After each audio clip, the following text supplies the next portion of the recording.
Yo, what is up? Welcome into a Football Friday edition of the hottest sports podcast in the South, the best damn sports podcast, period. That's right, Sentell live in your face.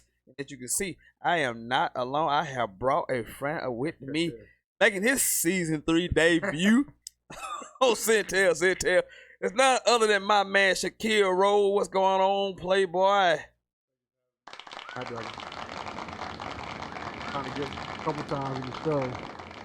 It happens, man. We got so much to get into on this show today. Of course, you know what happened last night in Cleveland. We're gonna get to that. Also, are going to discuss man, it's a lot of stuff going on. I got so much to get into. College football weekend. We got a nice weekend of games. Some ranked versus ranked matchups. We're getting it old. NFL schedule hot and heavy.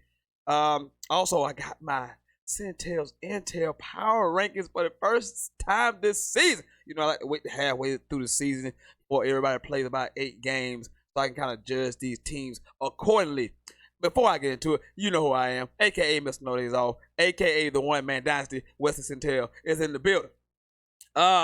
Okay, so I guess we need to go ahead and let's start right. Well, I'm not even doing Suck of the Week this week. No Suck of the Week this week. We're going to get into this because I know this is on everybody's mind. They want to know what I am going to say about this. People want to know what are you going to say about this topic. And I got to be honest with you. I went around and around and around. But at the end of the day, this is what it'll come down to. They got it right for the suspension with Myles Garrett. That was absolutely the most heinous, cowardly act I've ever seen on a football field. Like I always tell my friends, and I tell everybody, 2 things can be true. Did Mason Rudolph antagonize Myles Garrett? Yes. Did he kind of make this thing escalate more than it should have escalated? Absolutely he did. But do not, and I mean do not compare what Mason Rudolph did to what Myles Garrett's reaction was. That was absolutely hideous. And like I said right when it happened, however long he gets suspended, I do not care. And indefinitely is good to me because it's like, let's figure out how long we should suspend you. We don't know what to do with you because that was so egregious and outrageously landish. I didn't even, I was shocked. At first I didn't know what to say because I couldn't believe what I was seeing. Like, is this real life? Is this real life? Is this professional wrestling? You know, and people people been all day long, and I'm so sick of people. We're such blame deflectors that I'm just so, I won't get my soapbox for a minute. We just a nation of damn crybabies and blame deflectors. No one takes accountability for nothing. It's always someone else's fault. It is never our fault for anything. We don't take responsibility for our own actions in all walks of life in society about everything. Politics, sports, your own life. It's the same way. Well, I did that, yeah, but so-and-so did it. I did this, but so-and-so did it. We teach our kids every day not to fall behind people, not to follow the crowd. Don't do what somebody else does just because they doing it. And yet, here we are. We do the same exact thing. We always blame, deflecting, and find other people for things that go on. Now, coming full circle back to football. And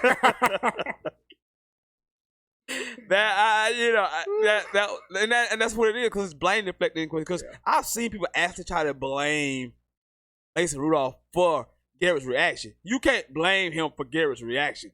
Again, there's no place nowhere for that. That is a criminal offense. If me and you are hanging out and we at a bike club and we get into an argument and you take a motorcycle helmet and hit me across my head, your ass is going to jail. But NFL, sports, certain things are allowed that would not be allowed in society. But to think that this incident and Myles Garrett should be somehow exonerated or did the right thing, please shut up. People, if you those people, shut up talking to me. Shut up because you have no idea what you're talking about. Just shut up. Because that is just outrageously stupid what he did last night.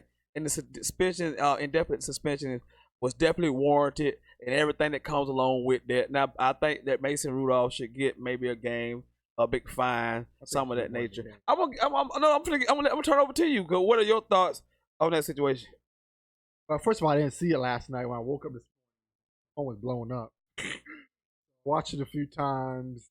Heard what the analyst said. My biggest thing was time. I think what Eric got. I think definitely. I thought what they said about plus playoffs was funny because I don't think Cleveland's made playoffs. So I thought that was funny, but I think the quarterback, he needs at least, I say 4 or 5 games, and Pouncey, I would give Pouncey. Got 3. Yeah, I would give him, because I mean he had to defend his quarterback. I absolutely love the only person who wasn't wrong in this whole scenario was Marquise Pouncey. He did the absolute right thing, and I wish he had to kick him several more times if he could have. I wish he could have got the helmet off his head to see what he would have done, because again, for you, if anybody's out there defending Myles Garrett right now, please shut the F up talking. I mean, like how you even try to defend this? How you even start to? How you even justify this? Just stop it. Just stop. I've seen plenty of football players get into heated arguments. They are professional athletes. This is what they're supposed to be able to bring it up here and then bring it back down. They do it all the time. You know how many egregious bad calls happen in the game? And I'm always wondering, how do they keep that cool? Because I'm here hollering myself like, that is an awful call, but yet the player, they gather themselves and say, let's play the next play. Yeah. So the ability to not turn into a movie gladiator is in his body. So he knew exactly what he done at the moment he did it, because if you heard the interview after the game, he basically came out and he owned it. He didn't run from it. He didn't own it. He's not doing what you people are doing, trying to blame Mason, trying to justify what he did. He's not doing any of that. He didn't run from it. He knew what was about to happen, and he got what he deserved. What I wanted to ask you was, do you think it's equivalent to Major League Baseball, where a guy throwing 95 plus throws to the head? I don't see them being out for the whole year. So that's kind of where I was at as well. I wanted to get your take on that. I wanted to ask you about that. You think it's equivalent, I guess, severity? I mean, you know how these things work in sports. Man, there's unwritten rules in certain sports, man. It's just things that come along with the game that we know are going to be part of the game. You know in hockey, they're going to fight, right? You know if you stand up at the plate for 2 hours and hit a home run, you probably know what's going to happen to you your next at bat. But at no point in your life on a football field do you think a man's going to take a helmet and swing it at your head without your helmet being on. No point do you ever think that as a professional athlete. So it's different things. You know, they're different sports. I know what you're saying. Yeah. But we know these things to be true. I mean, they showed a fight between Andre Johnson and Cortland Finnegan. But he was a G about it. He wanted to punch Cortland Finnegan in the face so bad. He ripped his helmet off so he could punch him in the face. And this is my point with Myles Garrett. If he had gave Mason a 2-piece, I would have respected that a hell of a lot more than him swinging that helmet at them. And see, I think a lot of people are not taking it serious because it didn't hurt him. And he was able to shrug it off because he hit with the bottom of the helmet. If he hit that man with the crown of his helmet and knocks him unconscious or even kills him, we're having a whole different conversation. I think people can laugh it off now because it didn't hurt him. But that's a weapon. Yeah. That was a weapon in his hand that could have really seriously hurt that kid. And he deserved what he got. Time too. That could have been bad. Absolutely. That could have been bad. Absolutely, man. So yeah, that's my thoughts on it. I'm gonna open up the phone line because I want to hear y'all people's opinions on it. 864-378-0163. 864-378-0163. If you got something to say about this topic, you want to get in, you disagree with me, or you got another point of view of it, I want to hear it. But we'll move on in the show. But we want to hear about them takes about that Mason, Rudolph, and Garrett. Myles Garrett situation, because that was wild, man. I saw when I saw him swing that helmet before I knew that he was all right. I just cringed because I was like, if he hit this guy with this helmet, I mean, I'm finna watch a man die on the football field. I'm like, that was petrifying to me. But here we go, the new age of Twitter people, Twitter warriors, blaming Mason Rudolph for this over him. You gotta be kidding. You have to be kidding me. But I told you, we're a nation of reflectors. What we do now. Blame people for our problems. uh let's move along. Let's go to college football weekend. A nice slate of games, ranked versus ranked matchup. We have Navy taking on Notre Dame. Navy's ranked number 23. Notre Dame's ranked 16. Navy's 7-1. Notre Dame is 7-2. Not really playing. Notre Dame still possibly playing for a New Year's Six bowl game. Navy's playing for pride. They would love to upset Notre Dame. Notre Dame is a 10-point favorite, I believe, in this game. So it should be interesting to see how that goes. Have a big one in the Big Ten for Minnesota. The the unbeaten Minnesota Golden Gophers, who are fourth in my playoff rankings.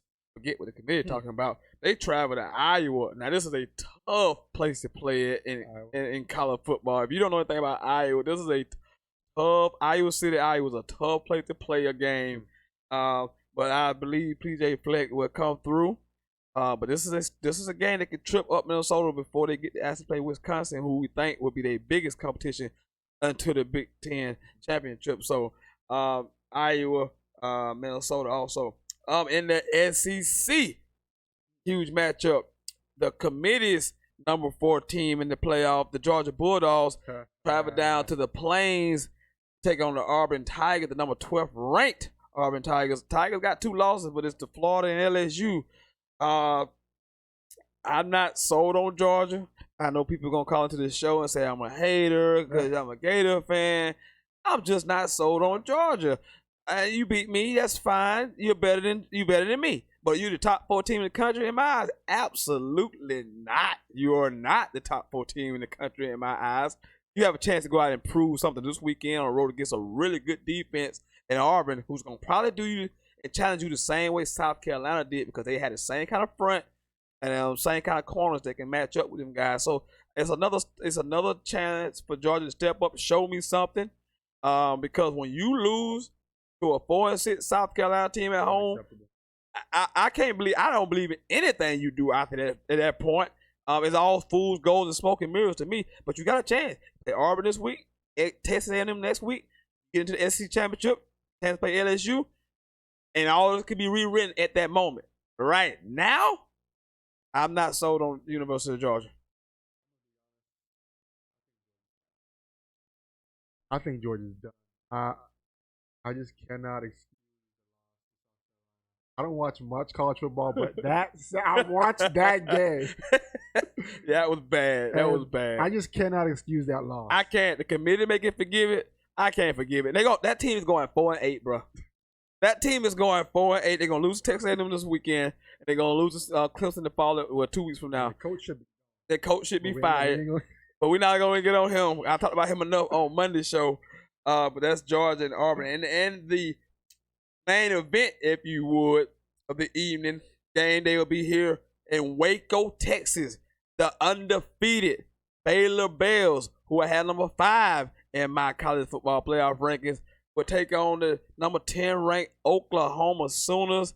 Baylor has had a really good season. They escaped last week from TCU. I like Oklahoma. I think the Big 12 is the conference that would be left out of the playoffs. I truly believe that. I don't believe in the Big 12 at all. I can't tell you who the best conference is, but I can tell you who one of the worst are, and that's the Big 12. And I do not believe nothing about the Big 12 or Oklahoma. Texas is no good.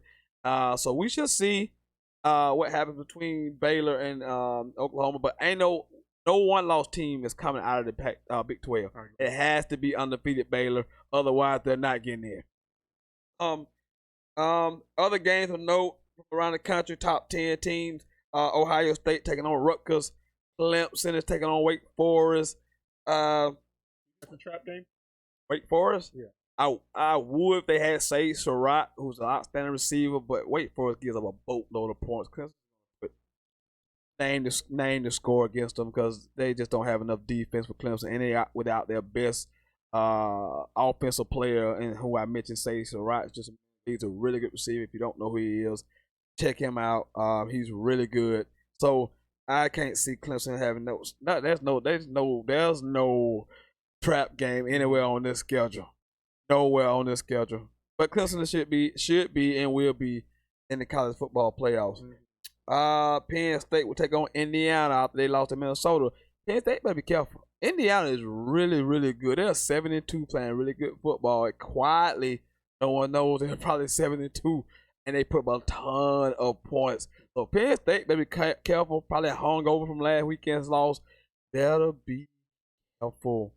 Bama takes on Mississippi State. They are number 5 in the college football playoff. Don't know how that's possible either, because they are terrible. Haven't beat anybody.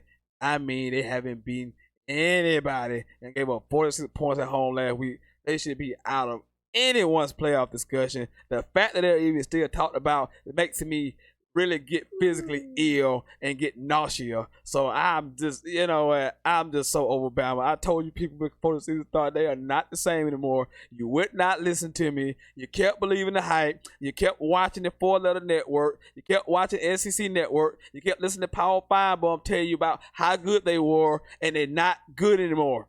That's the past tense. You base seasons on what you see this year, not what you saw last year. And that's why I have Baylor and Minnesota ranked like it's supposed to be, because they are a Power 5 team that's undefeated this late in the season. People are going to say, well, they overrated. How do you overrate? How do you know if they're overrated? They may be just that good. They may be just that good. But you're going to say Alabama is rated right based on what? They clearly overrated, haven't beaten anybody, and the one best team they played, they got their ass kicked. So tell me how they're not overrated, but Minnesota somehow is overrated. Okay, yeah, you know what? I'm got my soapbox. It's number 7 ranked Utah takes on UCLA. Utah better be careful. UCLA has won 3 straight games. DTR is their quarterback. I love DTR. That's like the best acronym in sports. Dorian Thompson-Robinson, he's really good freshman quarterback for UCLA. And then they got this Kelly kid, the running back. But they've won 3 straight quietly. Utah better not take UCLA slightly this week. That's a game you might want to potentially check out and be, okay, this may be the game someone trips up in. And then it's Oregon. They take on Arizona. Arizona's 4-5. They still have Khalil Tate. But Oregon is playing really good on both sides. Playing good on both sides of the ball. They're a complete team. And I just imagine if Justin Herbert at the receiving core, like a Clemson, Alabama, even a Florida receiving core.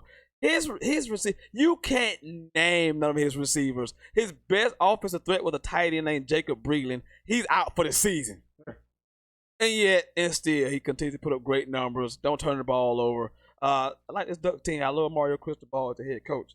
Who else? Florida travels to Missouri. Kelly Bryant is supposed to play, and supposedly is the healthiest he's been all season, according to his coach. Mm-hmm. So of course I'm nervous because Georgia played Missouri last week with their third string quarterback. So there was not much of a threat there. This week we get the healthiest Kelly Bryant, of course, that he's seen all season long in Missouri, which is a tough place to play. We've struggled with Missouri since they've been in the SEC. So Gators, watch out. This could be a dangerous game. So that is your college football weekend. Again, if you want to get in, talk about that. Talk about Myles Garrett, Mason Rudolph. Number 864-378-0163. 864-378-0163. All right. I know you've been waiting. So I'm gonna stop fooling with you. I'm gonna go ahead and give it to you because I know you've been waiting for this. This Sentell's Intel Power Rankings. It's time to get to these Power Rankings. Oh, y'all been waiting. Power Rankings. I would let you rebuke my statement. I would let you rebuke my statement. Let's get to these. All right, people. Let's do it. Let's go. Number 8, the Houston Texans, 6-3, led by Deshaun Watson. Number 3 in total offense. Number 3 in rush defense. At number 7, the Minnesota Vikings, fresh off a win on the road against the Dallas Cowboys. They are led by the number 1 lead rusher, Dalvin Cook. Again, if it wasn't for Christian McCaffrey, we'd be talking about Dalvin Cook a lot more. Also, the Vikings are third in scoring defense. At number 6, the New Orleans Saints, 7-2. Fifth in rush defense. Kind of just muddling along. Had a bad loss to Atlanta this week. That's why it's so far down in my power rankings.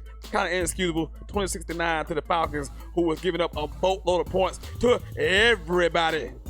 At number 5, New England Patriots, 8-1. You say the New England Patriots, number 5, 8-1? Yeah, they beat one team with a winning record. Defense is legit, number 1 scoring defense in the NFL. But again, one team with a winning record, I can't get behind that. Brady hasn't looked really well if you have paid attention. At number 4, San Francisco 49ers, 8-1. Number 3rd ranked scoring offense, 2nd ranked scoring defense, stingy. Great running game. It travels well, but I couldn't put them no higher because the next 3 teams out above me, I trust their quarterback just a little bit more than I trust my own quarterback. So that's why I have them at 4. At number 3, the Seattle Seahawks. Why not? Russell, last name Wilson, put on a show Monday night. Again, he's done it to me over and over and over. Late magic from Russell Wilson. Seahawks, 2nd in total damn offense. So they're 8-2. They're number 3. At number 2, what do I have at number 2? I have the Baltimore Ravens. Lamar Jackson, number 1 scoring offense, number 1 total offense. And last week he put on an absolute show. He's showing everybody that he was indeed a quarterback. Not to those who watch football, because we knew he played quarterback and he was a Heisman Trophy winner, and he put up better numbers the year after he won the Heisman. But people still wanted him to move to wide receiver. Well, we'll talk about that another day. And at number 1, I know it's going to shock a few people. Green Bay Packers, 8-2. And you say, why are the Green Bay Packers at number 1? They have 5 wins over teams with winning records. I buy you that. Aaron Jones is running the ball real well. Most of his winning streak was out. Devontae Adams just not getting back. Aaron Rodgers has been very efficient. Defense has improved by leaps and bounds. So I have the Green Bay Packers at number 1 because I value wins against teams with winning records. So those are your Sentell's Intel power rankings for week 11. And I'll be back next week for another set of Sentell's Intel power rankings. So, you wanna refute these power rankings? Go ahead, my dear sir. Well, I'll tell you my power rankings first. Go ahead. I got Dallas Cowboys at 8. Homer. The Vikings at 7. I got Saints 6. Packers at 5. Patriots at 4. Hawks at 3.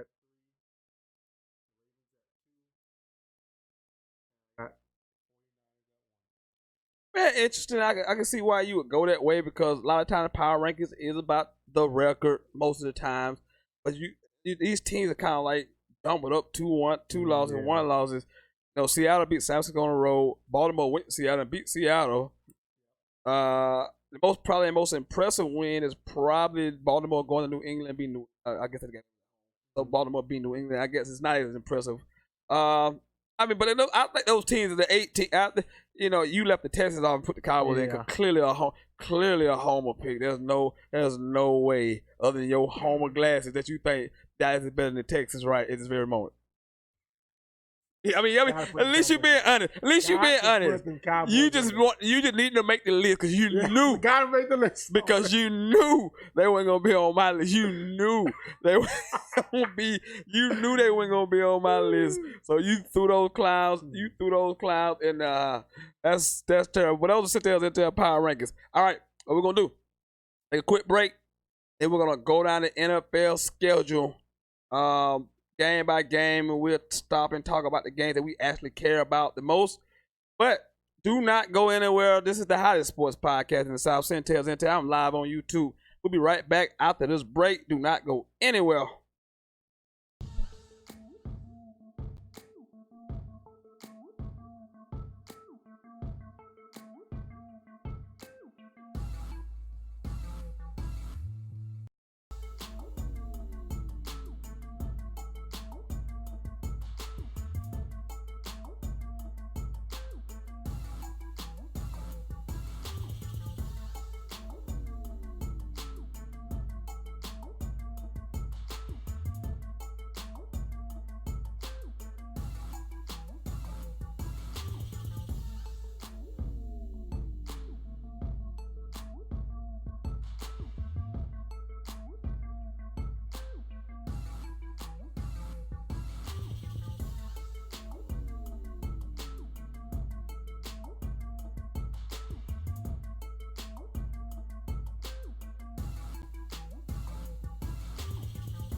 All right, and we're back. I don't know. We were gonna go through the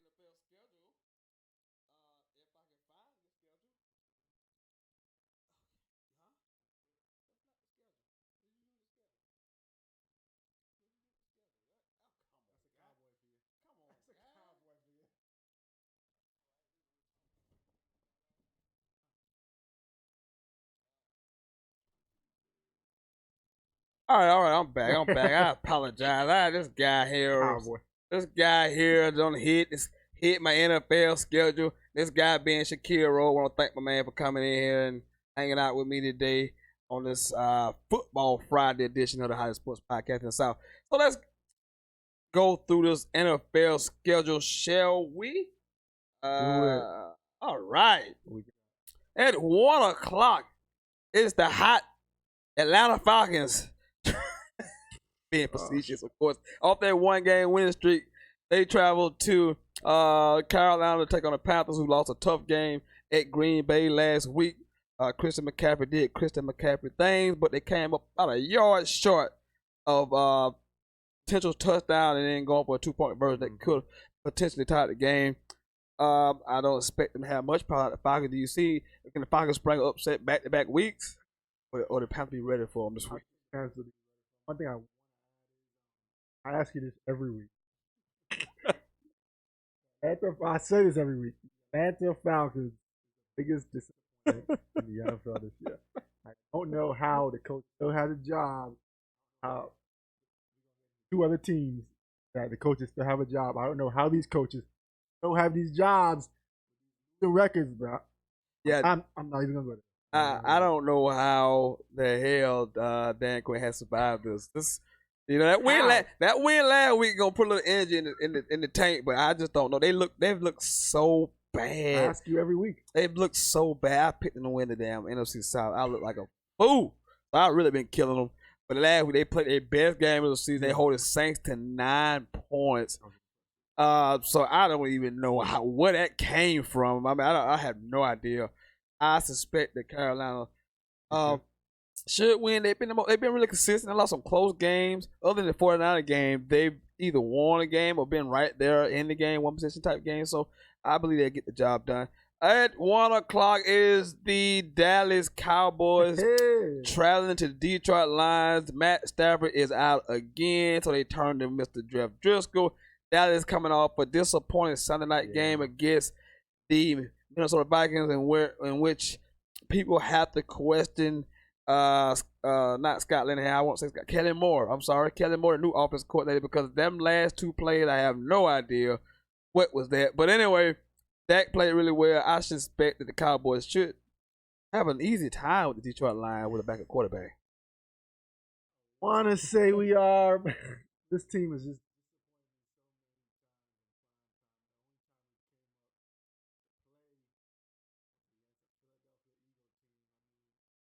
I'm hoping we win the game. I'm going to pick us to win the game. I'm very worried about Ezekiel Elliott. I'm very worried. If he doesn't beat Ezekiel Elliott, I'm not worried about Zeke. Zeke had four 100-yard rushing games already. I mean, he's not explosive as he once was because he's a little older, a little fatter. And you get $50 million, you start eating a little bit better, so you gain a little weight. But I'm not knocking Zeke. That's a lot of things going on. That team has a lot of continuity issues that I can't figure out. The O-line was all back together last week, and the defense is not playing to the potential with the stars that you think that you have, that it should play a lot better. It shows up in flashes. And one of the reasons I picked you out, because at the beginning of the season I said this is one of the most talented rosters in the NFL. That's why I got them going to the Super Bowl. But it's not molding, and I think I got a good reason why it's not gelling and molding together. Why? Because they don't have no head coach. They have no head coach. Jerry Jones. I said Jim. Jerry Jones is the damn coach of the team, and nobody listens to Scott to Jason Garrett. He claps his hand for 48. He claps for 48 minutes of a 60-minute game. He does a great job of clapping, by the way. This is the best clap I've ever seen in my life. No one claps like Jason Garrett. The players come to the sideline. They don't even clap this guy's hand. They walk right by it. This guy has no respect, No one liked this guy. I mean, this is why you're right. Because if this team had a legit head coach, could you imagine a Sean Payton with this roster?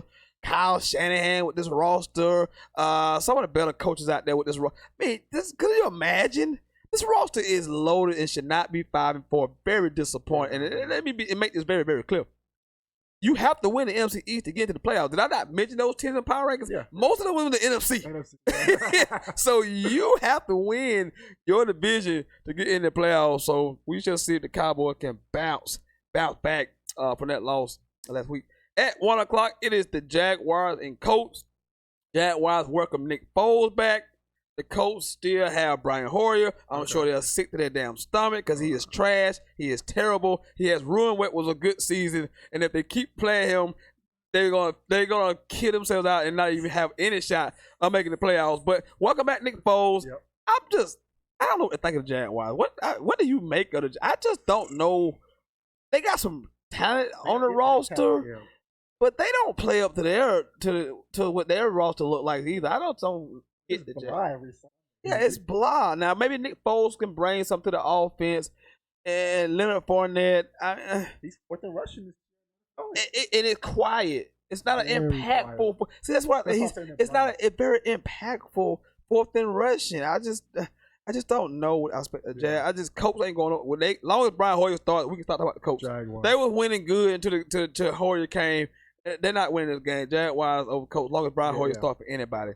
At 1 is the Bills taking on the red hot Miami Dolphins. 2 straight wins for your Dolphins. They don't even know how to tank right. They've won 2 in a row. The Bills are struggling. They've lost 2 in a row. Yeah. They come in struggling. Dolphins are hot. Dolphins win. Yeah, because your boy, who you believe, I believe. And he's not taking that step. Yeah. The passing game is struggling. We talking about Josh Allen, of course. I'm sorry. He's not taking that step. He makes some plays with his feet sometimes, but he's very inaccurate. But his receiving core ain't the best. But he has a good running game with Singletary and Gore. It's a really good defense around him. So I'm really disappointed in this guy, Josh Allen. But I think they win Sunday. I agree. Yeah, I think in a marquee game at 1 o'clock.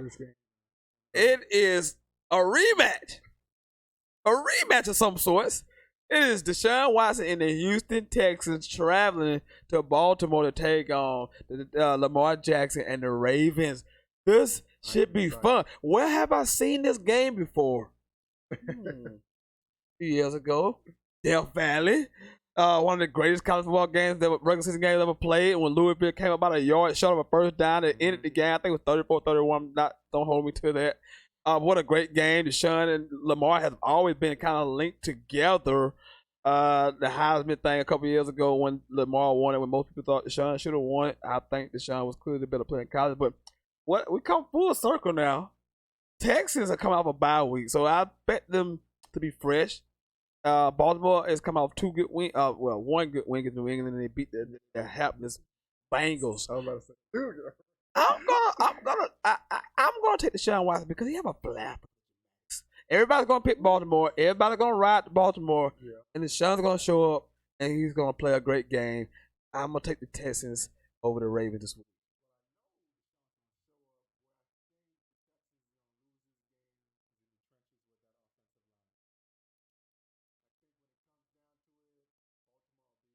Texas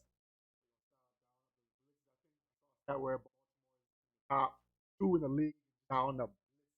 So I'll be interested.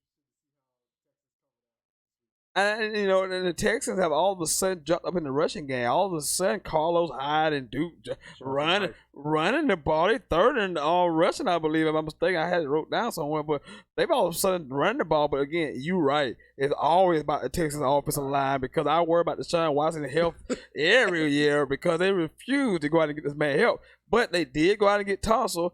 But they lost their first round draft pick to an injury. I don't think he'll be back this week. So that is a good matchup. I like what you brought up, the D-line, the Ravens against that offensive line of the Texans. But I'm going to take Deshaun in this game because he has any fantasy football, stack up on that game.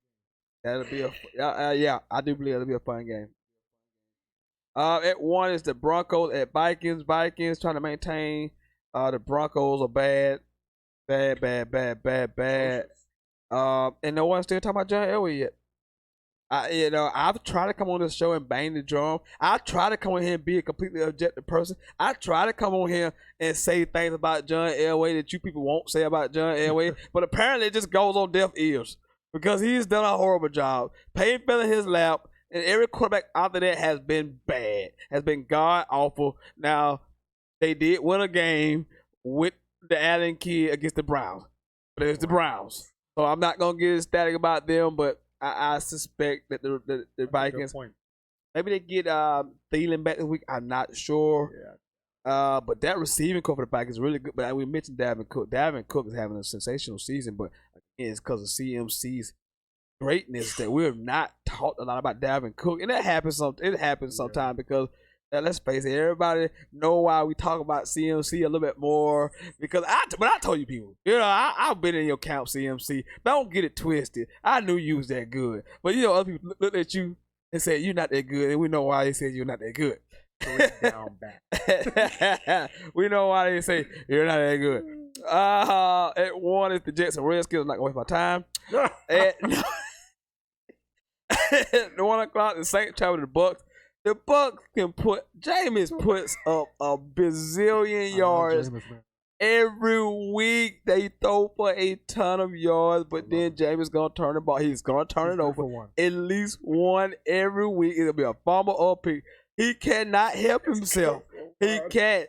But the Saints gotta be careful. They just lost Atlanta last week, and now you're looking at another Buccaneers team. And to be honest, we talk a lot about the Buccaneers. They've been very competitive. They record doesn't say that, but they've been in a lot of these ball games that they've lost, and we got to figure out have teams about the recipe to stop the Saints because we talk about this all the time. They only have Michael Thomas, and yet they continue move the ball and win games. Last week was a sign where he got a little bit off, and then it kind of took everything else and was gone. Michael Thomas? Michael Thomas. So it's the only thing that the Saints have. So it'd be interesting to see how the Saints play. I'm interested.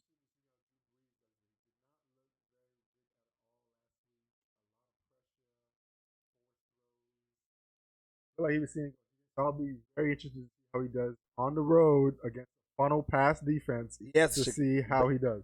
Shaquille Barrett leads the league in sacks, 11.5. He's been a sensation. They got JPP back, Mr. Three Fingers. He's getting. This guy had the worst luck. JPP. He blew his fingers off. Everybody knew that. Before this season, he broke a bone in his vertebrae. Like, what? He broke a bone in your vertebrae and you still playing football? What? See, these people are not human, okay? These people are not human. People are not human.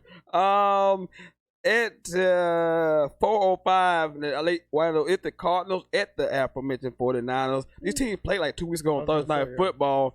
That was the Jimmy G game where he played really, really well. Emmanuel Sanders had just got there, but George Kittle was there. I don't think George Kittle definitely not going to be there. Don't know about Emmanuel Sanders. So we're at home. Cardinals. The Cardinals played very hard. They played very competitive that night. I thought that 49ers were going to be very angry about that loss, but it was a physical game. I don't know how much can you get up and get ready for a game after that. That was a physical matchup on a short week. I'm worried about Kyler this week.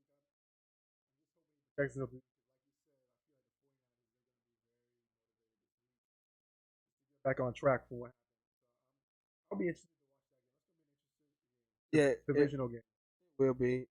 So we shall see what the Niners look like after a tough loss on Monday. Cardinals play hard every week. At 4:25, for some reason the Bengals are at the Raiders. The Raiders. I talked a lot about the Raiders. Raiders have a winning record out playing good football. 5-4. Derek Carr is looking good. Like the young receiving core, a little tight end Darren Waller. And Josh Jacobs, offensive rookie of the year? Question mark. He's been what they need. That toughness and the way he runs is kind of a Raider thing. It's like he's made to be a Raider. And you look at this roster, they stacked all these draft picks up. And now, early on, you don't look as good, brilliant for trading Amari, for trading Khalil Mack. But now those pieces starting to come together. Cleveland Farrell had a good game last week. Hunter Renfro playing really well. Like as I mentioned, Darren Waller. Derek Carr playing good. So Raiders have found something. I'm watching this Raiders team very closely because I was one of those critics that got on John Gruden. So I'm watching them because they're playing great football. I think if the season, they'll be in the playoffs. Yes. And let me say, I'm still on John Gruden because that 10-year, $100 million. If you don't win a Super Bowl, you've done nothing. The playoff means nothing to me. I'm just saying the team is an improvement. I don't care about him. I ain't giving him no credit. I'm just telling you, you got $100 million 10 years. You got to win a Super Bowl. You got to win multiple Super Bowls. Matter of fact, I expect them to beat the Bengals and improve to 6-4. The Bengals have yet to win a game. I don't think they're gonna win one. At 425, a big game, Super Bowl rematch from a couple of years ago. It's the Patriots at Eagles. Eagles coming off a bye and tied for first place in the NFC East. Again, the Patriots have done. This is a proven game for the Patriots. I know you want to say proof, but they haven't beaten anybody that was good. They haven't beaten anybody that's good.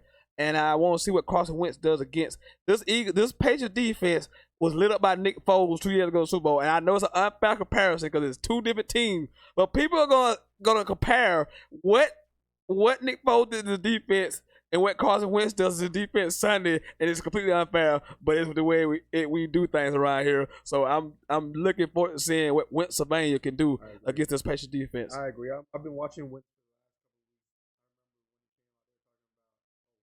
Next thing, talking about Deshaun, they weren't talking about Lamar. Hasn't really looked that great this year to me. He hasn't really looked that great to me. He hasn't played well. I've heard Brady, he up for this game. He hasn't forgotten about Super Bowl loss. So I expect the Patriots to win all year. The one time they lost, I don't believe it. I agree with you. This is going to be a very, very good game. Forward to it is game of the week. 425. This should be the game of the week. At 8:20 we have a Bears, Mitchell Trubisky at the Rams, and you mentioned quarterbacks not looking good. Well, somebody got paid a heap of money, and I ain't gonna say his name, but he ain't playing worth that money they gave him. Jared Goff has not lived up to that contract at all. He looks very mediocre without that Todd Gurley running game. And I mention this every week that Todd Gurley is not even close to being the same guy he used to be. But it just shows you how anemic they are without Todd Gurley's running ability. And then Jared Goff is just a guy. Because this offense, early on, it started off with a bang, but teams have slowly just, after that 49er game, when we just this guy didn't even have a 100-yard passing against the 49ers. And since then, defense has figured it out. Okay, let's start the run. And then we're not going to fall for all that play action stuff because they can't run the ball. And Jared Goff is just a guy. Yeah. Hey, I haven't been heard. Hey, they said.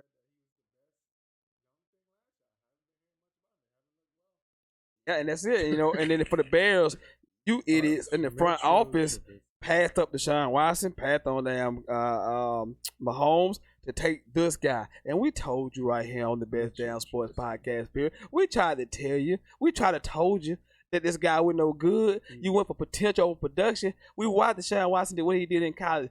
Everybody knew who with a brain who watched football knew that Deshaun should have been the number one pick in the draft because he did what he did in college. That's how it's supposed to be. That's how you're supposed to look if you're the number one pick in the NFL. Not going 8-5 at North Carolina.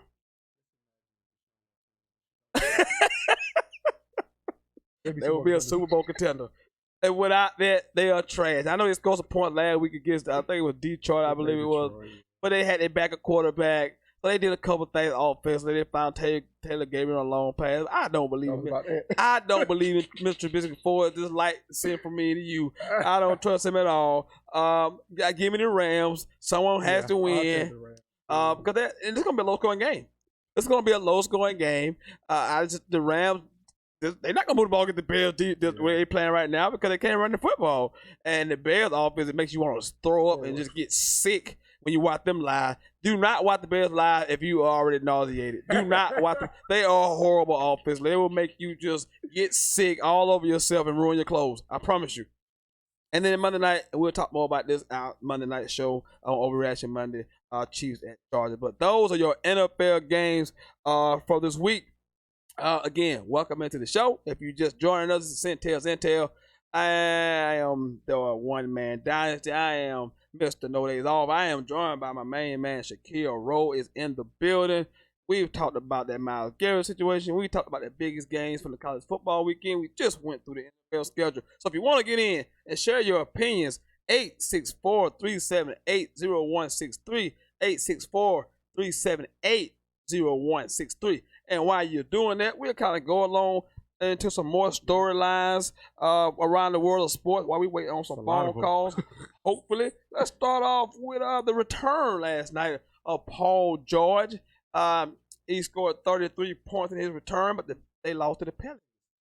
In other news, we'll get back to Paul George in a second. In other news, Kawhi Leonard took another PTO day. That's his third PTO days in 12 games. If you keep in count, that's 3 PTO days in 12 games. I just don't know how these PTO days work at this company because I ain't never. That is so. You have to work a little while to accrue these PTO days. But anyway, Paul looked good. I watched a little bit early on.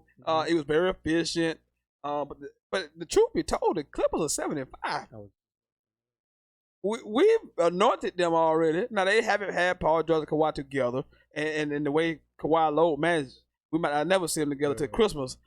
But they're 75. Now I think they are gonna be a formidable team because they got a bench out this world, and then you put two elite, two-way defenders on the same team. They're gonna be something to deal with, but they struggled early on. Can't find what's going on. I watched most of it. I watched them. That was the game James Harden. That was the game James Harden just made them all bow down. Why they didn't want no part. So James Harden, I know what they're gonna say it's November. And you people make me sick. I'm gonna get my soapbox again for a second because I'm a LeBron supporter. And people, many arguments on why LeBron, people that join clubs say LeBron, which I agree with John is the best. I'm not gonna ever.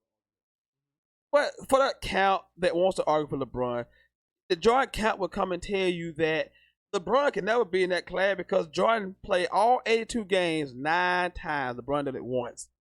Those same people do not have a problem with Kawhi Leonard and his load management. Can you understand this? Because I don't. I had a problem. Some people were making. I was talking to one of my friends.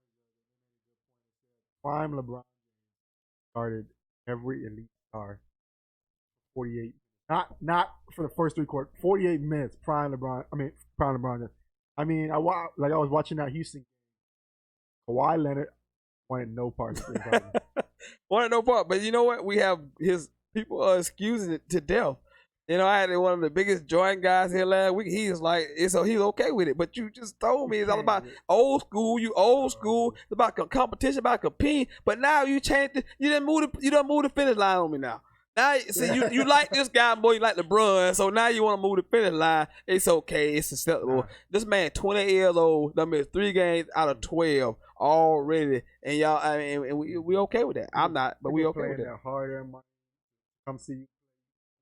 It's not like getting paid. You're getting paid big $32 million. $32 million. I wish I could find that job. Absolutely, man. But yeah, the Clippers, Paul George return, like I say, look good. And again, they're loaded, and I can't knock them for that.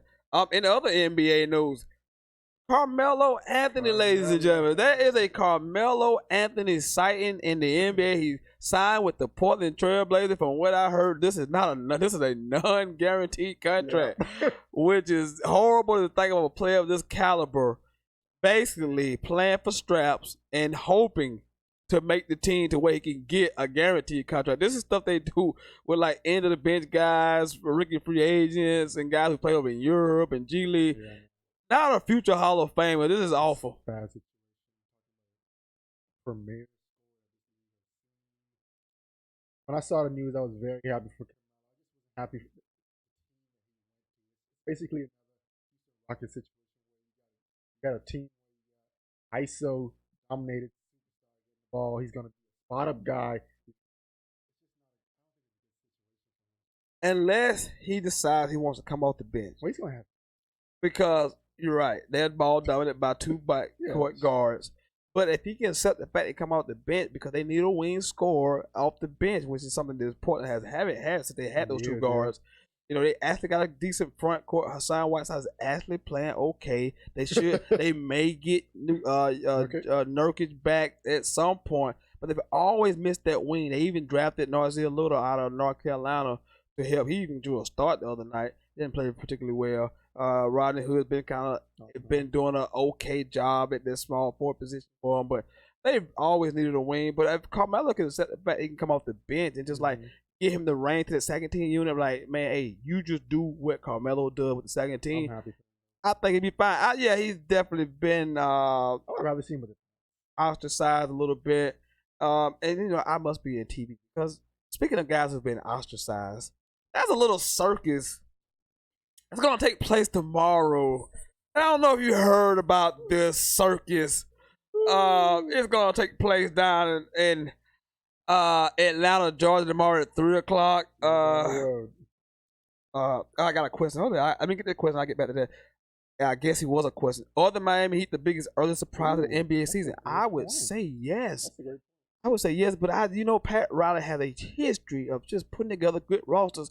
And they already really, if you look at him, it's Jimmy Butler, he's a superstar. And then they got a bunch of tough-minded players who know their roles. Like, and they got a deep bench. Dragic come off the bench. Tyler Hero come off the bench. And I like them. I like the way they play. I've watched a couple of times, and they put the smoke on some people. They can lock you, and you know Pat Riley teams, and I shouldn't say Pat Riley teams. I should say Eric Spoelstra's teams play great defense, and those teams. I like this Miami team so far. What I've seen from them. I would agree with you, but I would put Phoenix in that category. Yeah, they had a big win last night. I can't. Who it was against, but they had a good win last night. Phoenix, Phoenix, dog. Yeah, Kelly Oubre, and you gotta root for Monty Williams. All the stuff he's been through in the last few years and all that. But I was speaking about a circus. There's a circus going on down in Atlanta, Georgia. A complete dog and pony show. If you haven't heard, the NFL and their efforts to look like this just great organization has extended an invite to Colin Kaepernick to come work out for them. This never happens to anybody in the NFL. Never. And it's going to be on a Saturday, which is football season. It's Saturday. There's something that happens on Saturday. Every Saturday during the fall and winter, something happens. College football. So who is going to be at this damn thing? NFL coaches are going to be getting ready for games on Sunday. So who's actually going to be at this thing? Colin Kaepernick finds out from his representative. He didn't even know anything about this on a Tuesday to get ready on a Saturday. The NFL is not slick. They're not slick. They know what they're doing. They're trying to play to the masses like, oh, we're giving this guy a fair, legitimate shot. And then if Cap don't do it, you all know what people are going to say. He didn't want to play. It's not about football. It was never about football. So he has to go and show up for this damn dog and pony show. I wish him well. Like you said, you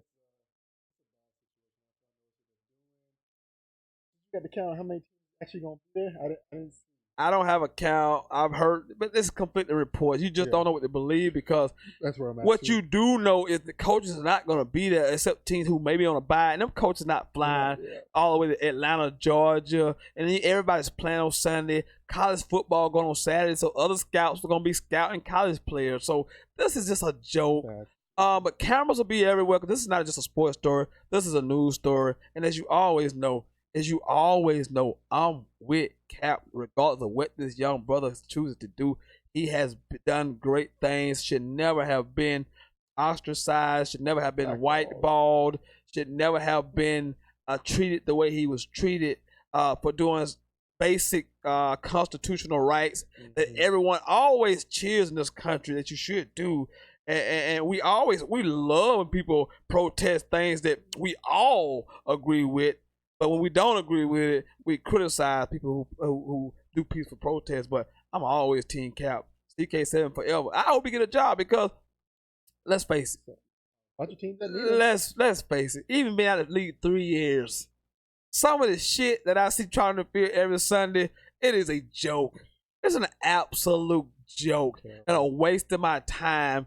And you people who I actually believe that Colin's not in the league because he's not any good, you need to just shut up. His last year in the league, he went 17 touchdowns, 4 interceptions with a roster full of booty.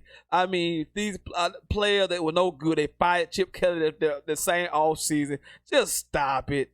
Just stop. The guy went to the Super Bowl. Mm-hmm. You don't know what you're talking about. You have no idea. This guy outplayed Aaron Rodgers 3 times, twice at Lambeau, went to Foxborough, beat Tom Brady in his own house, put up big time numbers in big playoff games. And just stop it. You don't know what you're talking about. Just stop. I mean, he does well. Yeah, I hope he does well. I mean, so I'm rooting for. I just think it's gonna be a circus because I know this is a news story, so cameras will be there and all this stuff. But come on, man, Saturday at 3:00 in November, no coaches and scouts are gonna be able to flock there to see him work out. And typically, players don't even do it like that. It's usually on Tuesday, which is the NFL's off day. They typically bring their free agents in on Tuesday. They work out for the team, the coach, the GM, because that's ultimately going to sign the guys. The GM and the coach have to sign off on the player. But that's not who's going to be there Saturday. So it's a joke. Yeah, I mean, you know it's a joke when you don't even know, right? Oh, what? That's completely interesting. Let's see what we had. We got a couple more minutes. Hopefully, maybe get a phone call in here, man. But I'm looking forward to the weekend. Is the number the Best Damn Sports Podcast period 864-378 0163 0163 378 0163. Thinking we would get some phone call for the Myles Garrett situation, but we didn't because I know I ruffled some feathers earlier because I know you people out there, you're blame deflectors, and you want to try and justify somebody hitting a man with another man hitting another man with a helmet, regardless of what he did on a football field. Because like I said, some things in sports are what they are. There are storms every week where players are grabbing each other, pulling each other face masks. I've seen it all, but no one has ever taken a helmet off and hit another man upside his head. No one has ever done that. So please stop. Again, number 864-378-0163.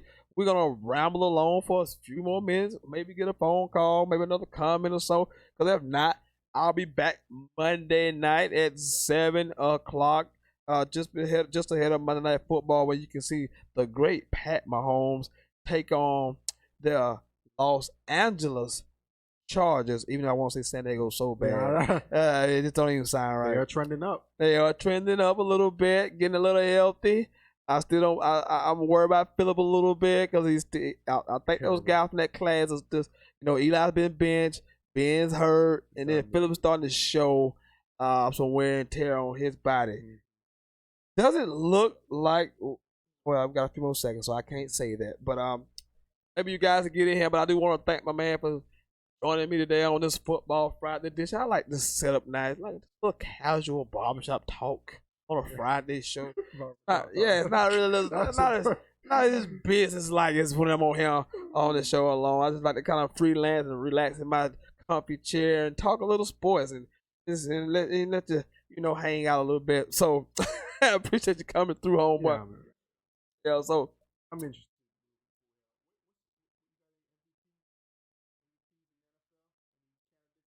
Oh, Lamar, man. I mean, Lamar, Russell, CMC.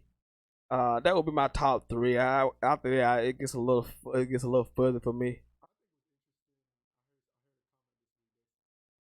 That quarterback, that guy's right now. Man, that's interesting.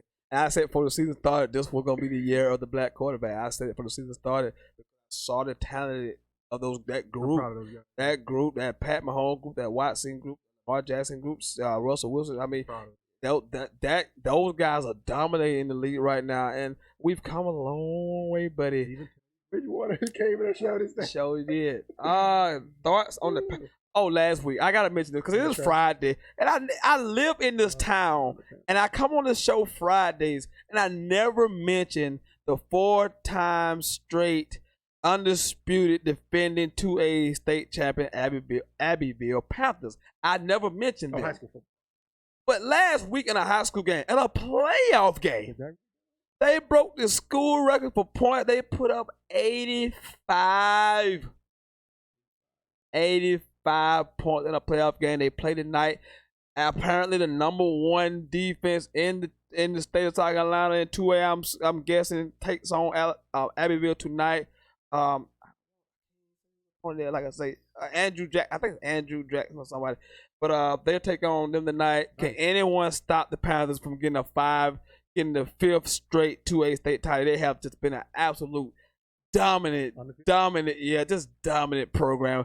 It don't matter if you're 3A, it don't matter if you're 4A. They will come to your house, they will put their feet up on your furniture, kick over your whatever you got on your table, leave dirty dishes in your sink, and then leave. Cause that's how they have done these things. I've been so impressed with how dominant they've been, and I'm glad you brought it up because I don't hardly ever mention them on this program. And I live right here in Abbeville, and they have the best high school program right now, maybe in America.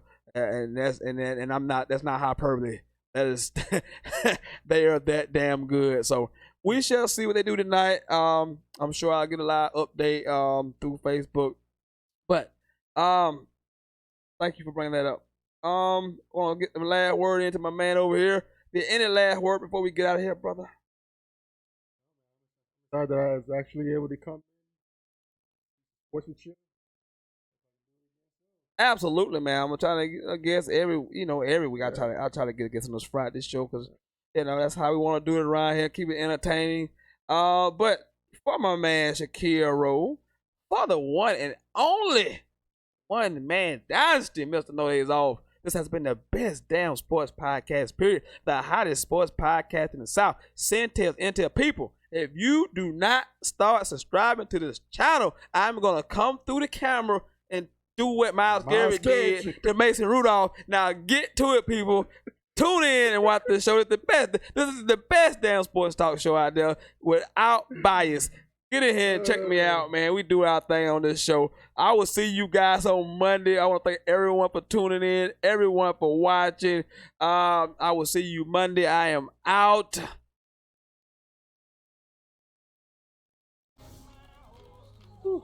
Good show, man.